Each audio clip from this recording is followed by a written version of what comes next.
Hi everyone, Jody from Hallmark Scrapbook here today. We've got a quick and easy card using Lawn Fawn Bugs and Kisses stamps and die sets. Okay, so here's some of the items that we're going to use today on this cute little card. Look at that adorable stamp set. I just love all those cute little bugs in the jar. There's just so many possibilities. So here's that adorable Lawn Fawn set. I just love all those cute little bugs, and I'm going to use that jar, one of the sentiments, the ladybug, and the lightning bug. So I'm going to start by stamping on some Desert Storm Nina smooth cardstock with Memento ink, because I'm going to color these images with my Spectrum Noir alcohol markers. Alcohol markers always work best on a smooth surface, and there's some papers that work a lot better than others. Now I'm choosing my cute little bugs, and I'm just going to lay those on the jar where I'm going to stamp them. Then I just pick it up with my footed stamp press. I'm going to ink it up again with the Memento ink again because I'm going to color them with the alcohol markers. Just stamp them right there where I want them. Oh, and I'll put links to all the products that I used on this project in the little description thingamajig below. So I'm going to zoom in here so you can see the coloring just a little bit better. I'm looking at my Spectrum Noir color chart that I've colored in with all my colors in my set, and I'm trying to decide which blue colors I want to use for the glass. Well, I decide on a couple of colors that look great on white paper, and I guess I wasn't taking into consideration that I was going to be coloring on this craft paper. So I started with the lighter color, the BT1, and then I move on to BT3, which is a darker color, and I thought that was going to do the trick and make it turn out like I wanted it. So I decided to just let it dry and see how it would turn out, and I'll come back to that later. So then it's time to look for some red colors for the little bugs. You can see on the chart it shows the marker number like CR6, and it also shows which set that it comes from, which is really handy when you're trying to buy like re-inkers, or if there's a new set that you want to purchase, then you know which one goes with which color. So I'm getting my red markers, and I'm going in to start with the CR8 on the wings of the ladybug, and then I choose a darker color, which is DR5, to go ahead and start highlighting the bottom parts of the wings. And you can see with these Spectrum Noir markers, they really blend nicely, just like a Copic marker. And I just have really enjoyed them. I had some Copic markers before Spectrum Noir markers came out, and when I saw the price difference, I was just so excited, and I really hoped that these would be great markers. I have found them to be excellent markers. I really love them, and the huge price difference makes them so worth it. So here I am moving on to the little lightning bug. I'm using DR5 here to go ahead and highlight the bottom of the wings again. And then I blend that in with CR6 using the fine detail tip on the end of the Spectrum Noir marker. So I color in that little bottom part of the lightning bug, and I'm ready to move on to the lid on the jar. And I choose a couple of great gray colors. I choose IG5 and IG4. So I start with the dark color, get that colored in like I like it, and then I go in with the lighter color, and there's really no more blending that I need to do on the lid. So then I'm done with that one.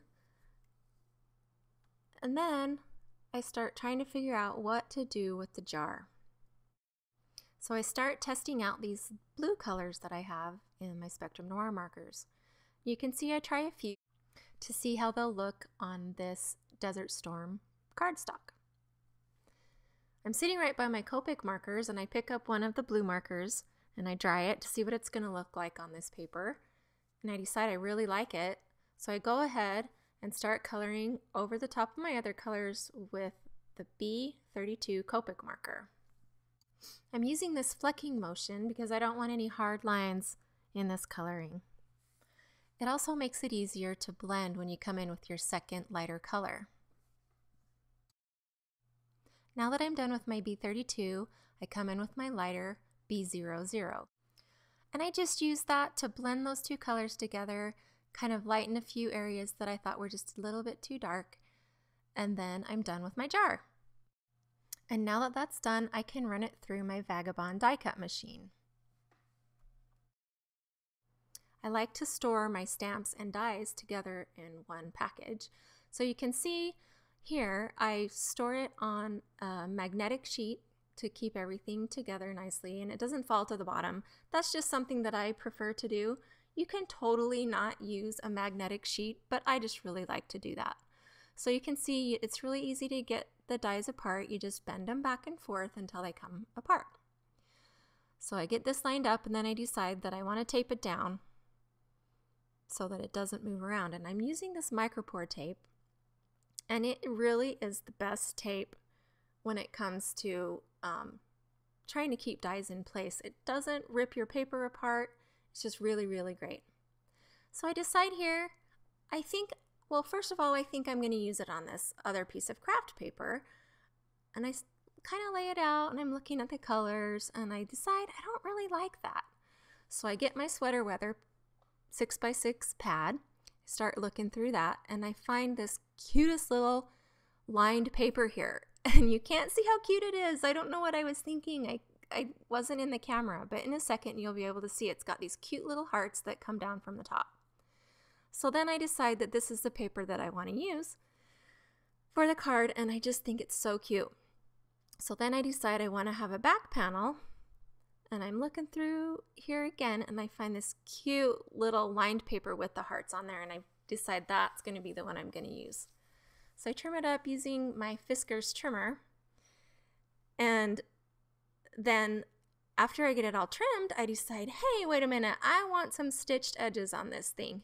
So I go ahead and I stick my panel in there and it fits perfectly. It's so funny. I couldn't believe it fit so perfectly. But I guess that's the size it is. So the largest stitched rectangle in the Lawn Fawn large set, I believe it is, fits perfectly with the panel that I just cut.